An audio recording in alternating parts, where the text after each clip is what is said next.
Yo guys, welcome to my video. So hari ni aku decided untuk tengok aku punya battery health dekat iPhone 14 Pro. Telefon ni aku dah pakai hampir setahun. Kalau ikutkan masa mula-mula sekali dia keluar, first day tu untuk dia jual, aku dah dapat dah. Aku pergi dekat Singapore untuk beli these devices. And bukan satu je aku beli dua actually, iPhone 14 dan juga iPhone 14 Pro. Boleh kata almost a year untuk guna iPhone 14 Pro ni. And bila dah tengok battery health yang aku dapat sebenarnya is quite rendah. Battery health aku tinggal 91%. Untuk certain pengguna mungkin tak perasan, tapi aku dekat sini nak bagi tahu betapa teruknya battery degradation dalam iPhone 14 Pro. Ataupun mungkin korang pun kena juga check korang punya battery health sekarang ni, nak tahu berapa battery percentage korang dah pakai dalam masa less than 1 year. Untuk penggunaan aku sendiri dekat iPhone 14 Pro ni, aku guna dia main adalah untuk rakam video, tangkap gambar dan juga sebagai kunci untuk unlock aku punya kereta. Sebab korang pun tahu kan, aku pakai kereta elektrik. So dekat situ aku tak boleh nak selalu tukar dekat dalam sebuah telefon Android. Nak tak nak, memang kena letak kunci dekat iPhone ni just untuk unlock kereta EV tu. So dekat sini penggunaan aku agak average lah, sebab ada juga aku edit video dalam ni.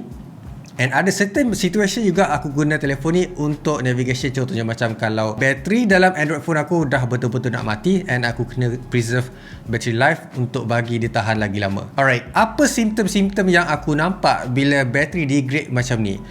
Sepanjang penggunaan aku, sebelum ni aku ada bagai tahu macam terdetik dekat hati aku, kenapalah bateri dalam iPhone 14 Pro aku ni memang tak tahan sangat berbanding dengan Android phone yang lain.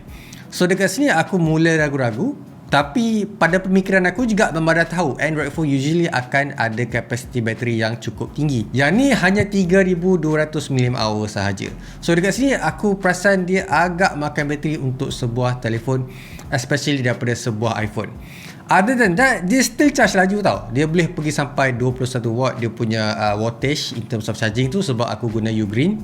Kalau kan benda tu memang certified untuk guna untuk PD charge, and dia tak over sangat dia punya wattage. Dia boleh sampai, ataupun iPhone dia hanya limit kepada 20 ataupun 21 watt sahaja dalam sebuah iPhone 14 Pro. So basically aku macam fast charge jugalah. Apa yang aku kurang buat adalah wireless charging, sebab MagSafe aku tak berapa nak prefer sangat, sebab dia quite lembab to be honest. Other than that, dia macam ada dead zone dia sendiri. Contohnya macam bila dah sampai 10% tu, cepat gila dia turun sampai kosong ataupun dia mati.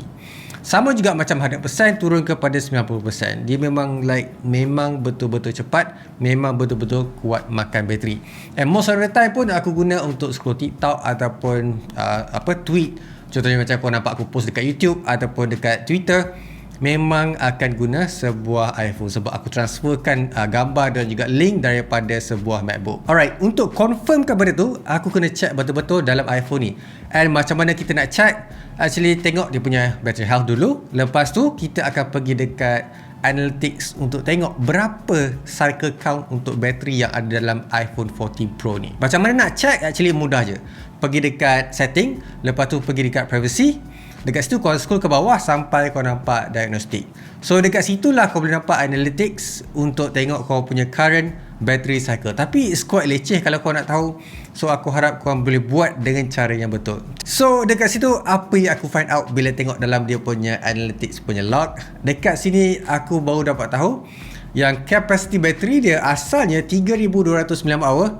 Dia dah turun dah. Dia dah jadi 2995 kalau tak silap untuk dia punya battery capacity maximum tau untuk mAh tu. So dekat sini dia dah tak boleh nak bagi 3200 mAh. Dia dah preserve, dia dah degrade battery jadi 2900 lebih mAh sahaja. So that's why lah dia macam makan sangat bateri in terms of dia punya battery life. Dekat sini battery life turun 9% ataupun 10%. Kebanyakan orang turun lebih daripada tu. What's the normal punya battery percentage untuk turun, Fazli? Sebab kau cakap 10% is bad. So apa yang boleh kata kira okay? Sebagai comparison, aku ada iPhone 13 Pro dekat sini, yang ni iPhone 14 Pro. 13 Pro ni dia punya battery degradation hanya 96% sahaja. 4%.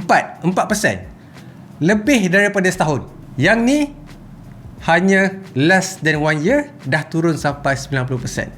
ataupun 10% degradation tu. So it's quite teruk, it's quite bad untuk jenama especially Apple ni. Korang kena tahu juga bateri kapasiti yang ada dekat 13 Pro ni lagi kecil daripada 14 Pro. Maksudnya dekat sini adalah untuk berlakunya bateri degradation tu paling ketara pada bateri yang kapasiti rendah macam yang ada dekat 13 Pro ni. 14 Pro sepatutnya dapat cope dengan lagi better, tapi tak, dia yang paling teruk untuk cope dengan battery degradation, which is 10%.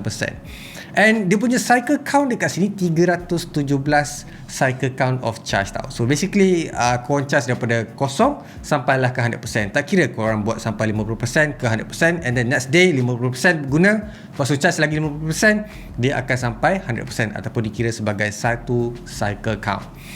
So, nak kata penggunaan aku berbeza daripada tahun lepas, tak juga. Dekat mana sebenarnya yang kita boleh monitor, kita boleh benchmark, kita boleh tahu macam mana bateri tu degrade dengan sangat teruk. Kata Apple, untuk dapat sampai 80% battery health, cycle count perlulah lebih 500 tau. So, telefon ni, 14 Pro ni, dia punya cycle count adalah 317 cycle count. So, dekat sini dah 90% dah battery health. Sampai lagi setahun, 600 bawah daripada tu.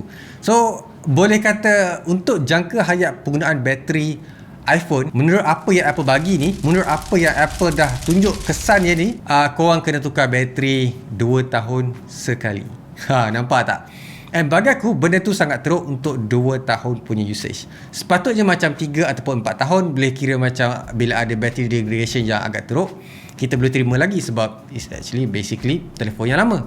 Tapi untuk orang yang tak upgrade selalu telefon, akan merasa benda ni sangat-sangat teruk. And aku faham ada orang sayangkan dia punya iPhone, nak contoh macam ada kenangan ke, bateri dia punya storage tak habis lagi ke, and boleh guna lagi ke, akan still guna iPhone yang sama ataupun tak upgrade dia punya iPhone. Dekat situlah kesan yang paling teruk terhadap battery degradation yang dia orang hadap pada iPhone 14 dan juga 14 Pro ni. So apa conclusionnya, Fazli? Menurut apa yang aku tengok, aku observe and aku belajar, apa yang kau boleh nampak dekat sini, battery degradation untuk iPhone 14 and 14 Pro adalah the worst. Tapi 13 Pro tak teruk, which is 96%. Lagi better daripada iPhone 14 Pro ni, yang mana dia punya battery degradation dah 10% dalam masa setahun. Less than 1 year. Yang ni dah 2 tahun dah. Mana satu yang kau nak? Yang battery degradation yang lagi teruk, ataupun sebuah iPhone yang battery degradation lagi tahan lama? Cuba korang komen.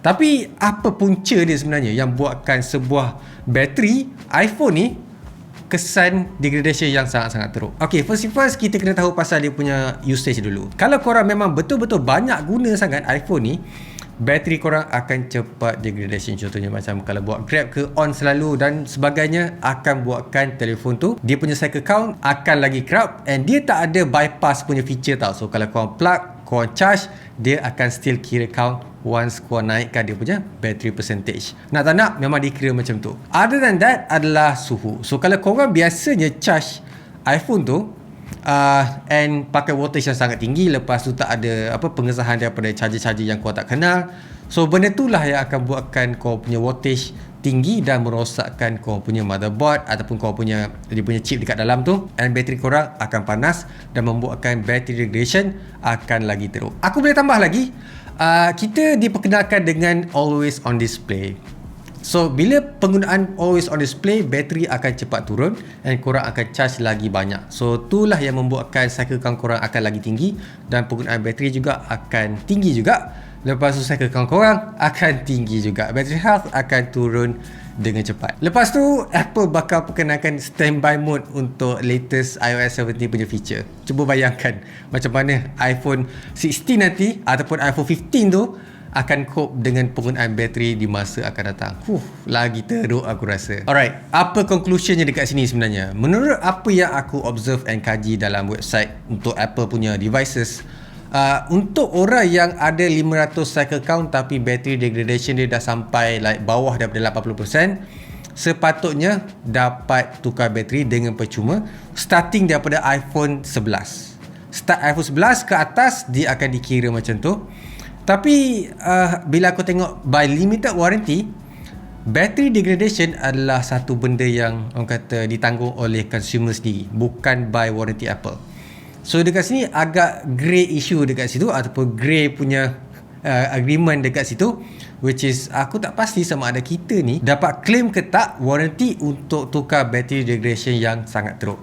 Battery degradation ni actually a normal thing. Cumanya kalau dah terlalu teruk ataupun terlalu banyak battery percentage tu turun ataupun battery health tu turun dalam masa setahun, benda tu it's not normal. So dekat sini ada pengaruh lain juga, contohnya macam software updates iOS 16 ke 17 dan sebagainya, akan buatkan battery health tu mungkin dia punya count berbeza sikit, and tak expect dia lagi jauh daripada tu. So dekat situ Apple mungkin ada calculation dia sendiri untuk determine whether dia punya battery bagus ataupun tak, at what percentage yang dia patut tunjuk dekat kita sendiri.